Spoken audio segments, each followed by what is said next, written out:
You're terrible. Apologize to the chief right now. I had no idea you were this kind of person. Lance, the chief, smirks behind Mike, the department head, who's disappointed in me. I threw Lance's cake, which he had given me as a promotion gift, into the trash.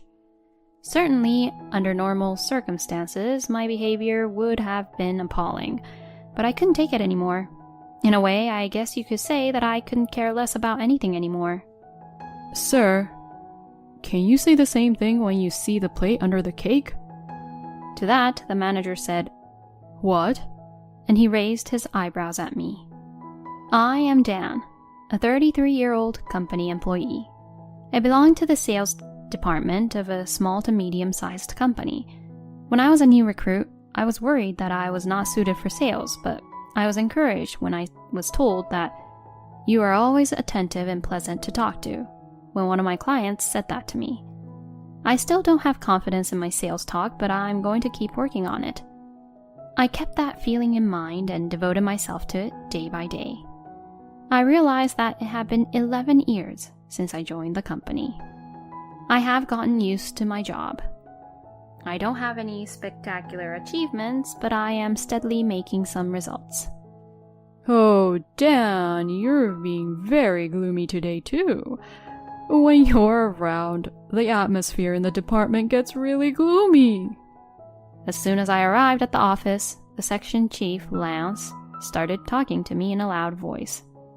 I was fed up with what Lance would say to me. Good morning, Chief.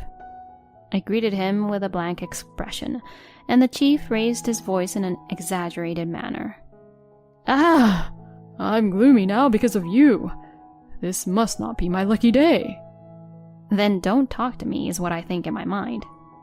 The chief came to this department about 2 years ago. He was normal for a while, but for some reason he started harassing me, and I am having trouble dealing with it. The reason he started to harass me is probably because I warned him that he was making a pass at a woman who works at the reception desk. However, I didn't want to believe that a man like him would harass me for such a petty reason. Now that the department head's seat is vacant, I can say that the section chief is practically the head of this department. The previous department head had been very good to me, but he had recently retired due to family reasons.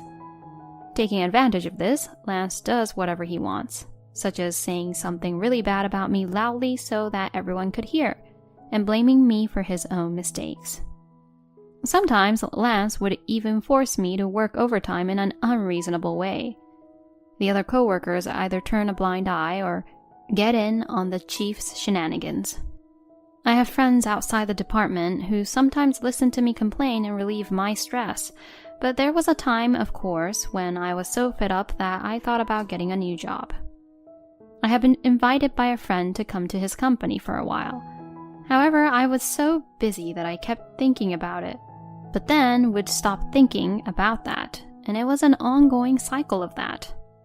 Maybe my mind was paralyzed by the workload and the harassment I was enduring, but I tried to look up and be positive. A new department head would be coming soon anyway.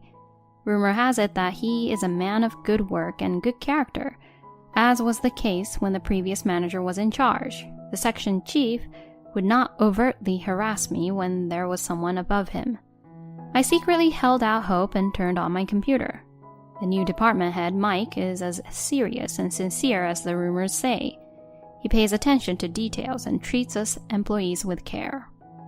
It has been almost 3 months since Mike moved to the new office, and the harassment by Lance has decreased considerably, making my time there more pleasant than before.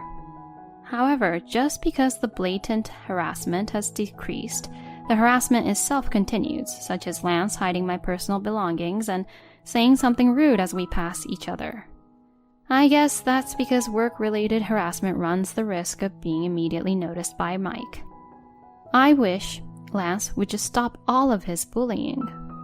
I think I should change jobs after all. Mike is a nice guy, but as long as Lance's harassment doesn't stop, the stress just keeps piling up. When I was thinking about getting a regular job again, Mike called me in. You have a reputation among your clients for always being polite and attentive to details even when they are not related to your work. I had only been with the company a short time when I was transferred, but I was impressed by your earnestness." I didn't understand the meaning of what Mike was saying. He began to smile at me. "You should be receiving the letter of appointment soon. Congratulations, you've been promoted as the leader. I heard that the previous manager had been pushing for your promotion to be a leader for some time."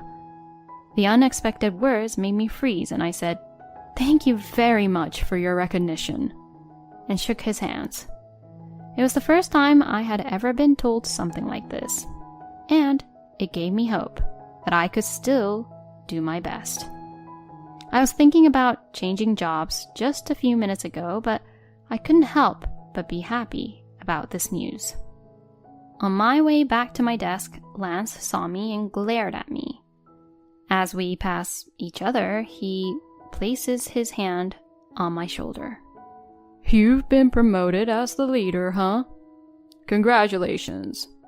That's great, isn't it? You're the leader, huh? I guess then you'll be the next section chief? Please, don't push me to the side, okay?" His tone is joking, but his eyes are not smiling at all. "Oh, no way, sir. I'll do my best in the future." I replied awkwardly, and he nodded his head and walked away. At that moment, I had a flash of realization. Yes, being a leader means that I will be working under the direction of the section chief in many situations. The leader often stands between a section chief and his subordinates. The word promotion had been making me happy, but it brought me back to reality at once, and I went back to my desk and held my head in my hands. And a few days later, as soon as it was time for break, Lance came to my desk. As I was getting ready, he smiled at me and said, "I prepared a cake for your promotion. I know you have a sweet tooth, don't you?" He puts a wrapped box on my desk. It is indeed my favorite food, but the fact that the chief is bringing it to me is scary. "I haven't gotten my letter of appointment yet," I say, but he shakes his head. "Come on, it's already decided, isn't it?" My colleagues gathered around and agreed with him, saying, "That's right." I glanced over and saw Mike smiling at me. Mike knew nothing about what was happening between Lance and I. Lance and everyone else were smiling, but I knew that this was the look Lance always had when he was harassing me. "This cake is worth $500. I was so taken aback by his smugness that I couldn't help but raise my voice. $500? Well, it's a small price to pay for a nice subordinate like you." The people around me were saying, "That's what I'd expect from you, Chief." They were all praising for Lance. Someone said, "Dan, open the box." And then Lance forcefully pushed the box toward me. "I'm so embarrassed. Go home and take your time eating it." "Oh, thank you very much. Then I'll take it home and eat it deliciously." So I get up from my seat saying, "I'll put it in the refrigerator in the break room." I check to make sure no one is in the break room and open the box, and what I saw next made me completely speechless. There is indeed a cake inside, but it looks nothing like those cakes that was sold in the store. Lance probably bought the pre-made cake layer and he just decorated the cream on it. But that's not important. What matters is the large amount of almonds on top and the words written on the plate. "Suffer. You better quit." These words were written in chocolate on the plate. I remembered that I had told Mike and my coworkers at a party a while back that I was allergic to almonds.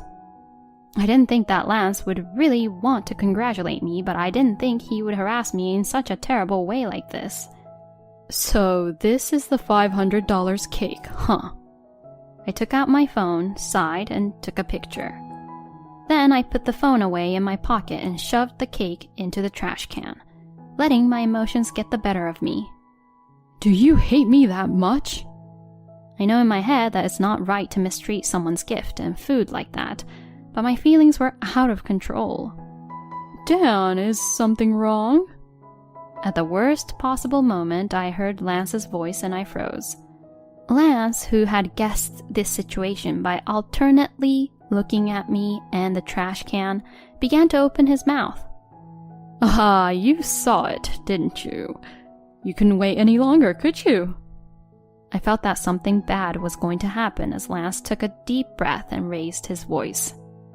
What are you doing, Dan? At Lance's loud voice, all my colleagues and Mike gather in the break room. What's the matter, Lance? Shouting so loudly like that?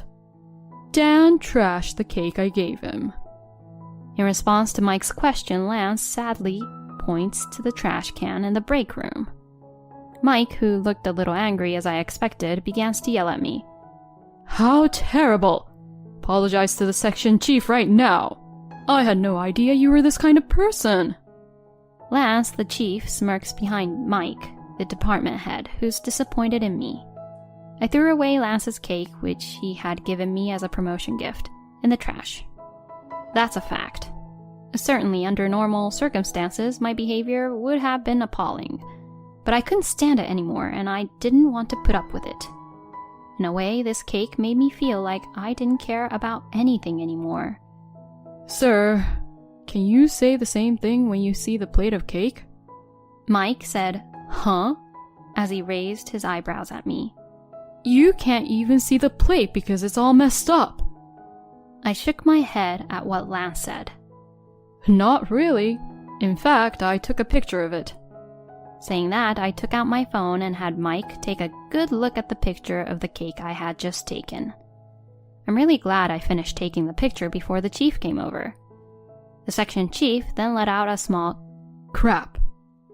Then Mike silently takes off his jacket, rolls up his shirt sleeves, and sticks his hand in the trash can. He then picked up a few pieces of the broken plate and laid them on the desk. There were a few missing parts, but the plate was on the desk with almost the same words as the picture. The simple words, "Suffer, you better quit," seems to say something. Suffer from allergies, you better quit the company. I guess that's what it meant. Mike slowly turned around and quietly said, It looks like you're the one who should apologize, Lance. As if this was an opportunity, I said this sadly. The chief knew I was allergic to almonds, and this is just too much. If I'm not careful, it could kill me. Then I continued. It's true that I shouldn't have mistreated the food, and I regret that I was so emotional about it. However, I have been enduring harassment from the section chief and my co-workers for a long time, and I have reached the end of my patience. I had revealed that I had been harassed by Lance and his cronies until now. After washing his hands covered with cream and almonds under the sink, Mike stared at Lance with a sigh. Perhaps thinking it was a bad idea, Lance began to rant and rave. Dan, what the hell are you talking about? I just thought it was a good opportunity for me to help you overcome your allergy. And it's outrageous that you thought I was harassing you. I'm sure it's all a misunderstanding. I always act with you and everyone in my mind. Do you have any proof that I'm harassing you?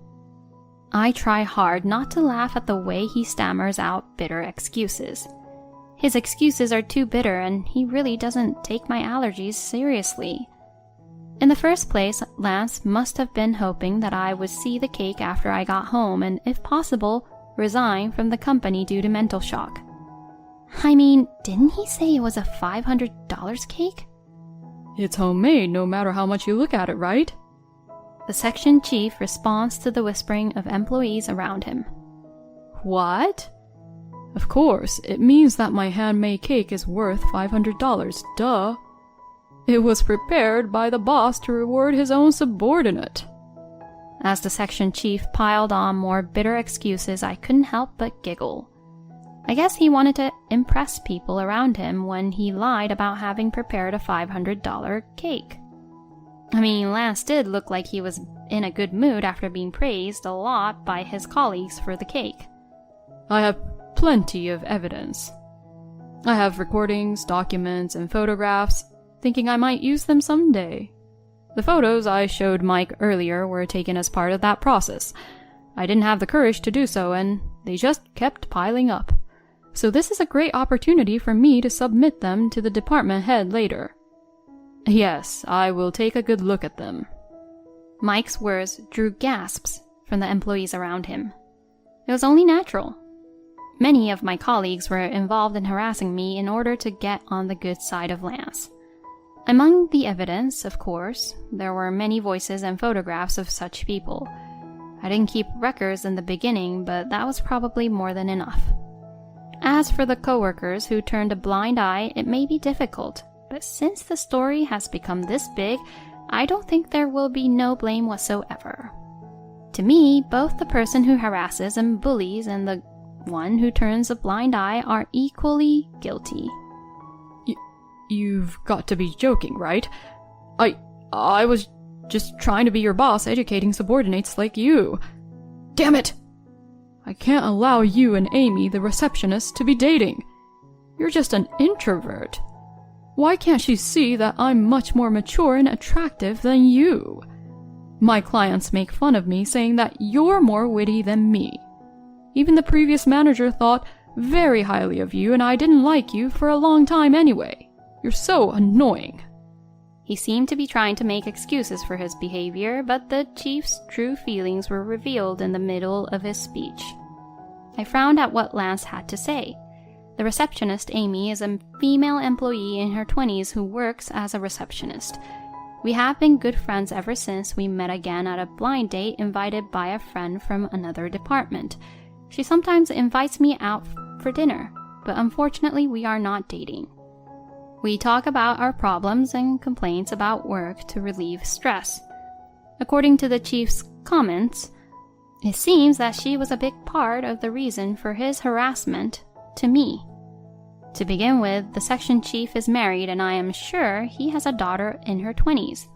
I wonder what in the world he is thinking when dealing with a female employee who is close to the age of his daughter. I'm not dating Amy, and it's completely selfish of you, sir. I was just trying to do my best at work every day. In response to my words, "That's what I don't like about you," is what Lance shouts, and tried to grab me. As expected, my coworkers said, "Chief, you can't do that," and they rushed to stop him. I couldn't think of any reason why you were harassing me. I was worried about it all the time. I thought maybe I did something without knowing it. But when I heard the actual reason that you just had a grudge against me, to be honest, I was surprised. Oh, and about Amy, since she was worried that you were being so persistent, please stop making a pass to her. At my words, I heard one of the female employees say, "Chief, you're creepy." Then Lance glared at the crowd of colleagues. And just as Lance was about to speak, Mike, who was watching everything between the both of us, interrupted him. "Lance, this is not looking good. You seem to think that allergies are nothing, but if you're not careful, it could kill you. My wife is allergic to carrots, so I know exactly what I'm talking about. Besides, I'm filled with disbelief that other colleagues are also involved.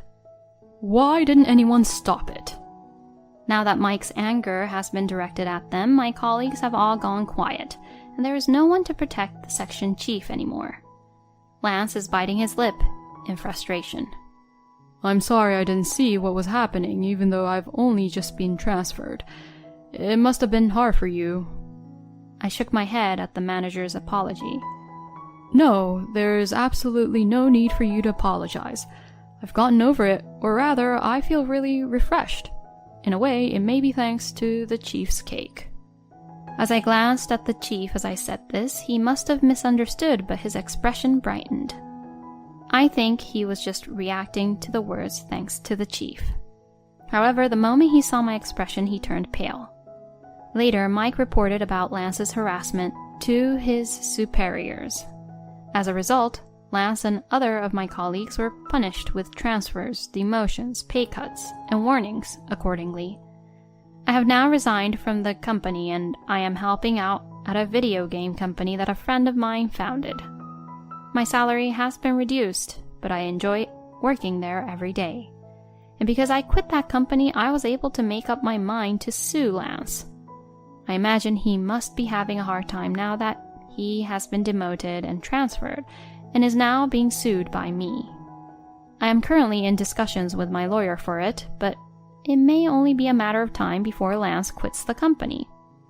When I turned down the promotion and made up my mind to quit the company, I apologized sincerely to Mike, but he shook his head, and instead of getting angry with me, he gave me words of encouragement. I will beat everyone's guts back into shape. Don't worry about here. You do what you want to do. I will always support you. I really appreciate the department head. I don't know what will happen with my current job, but I want to grow into a man like Mike.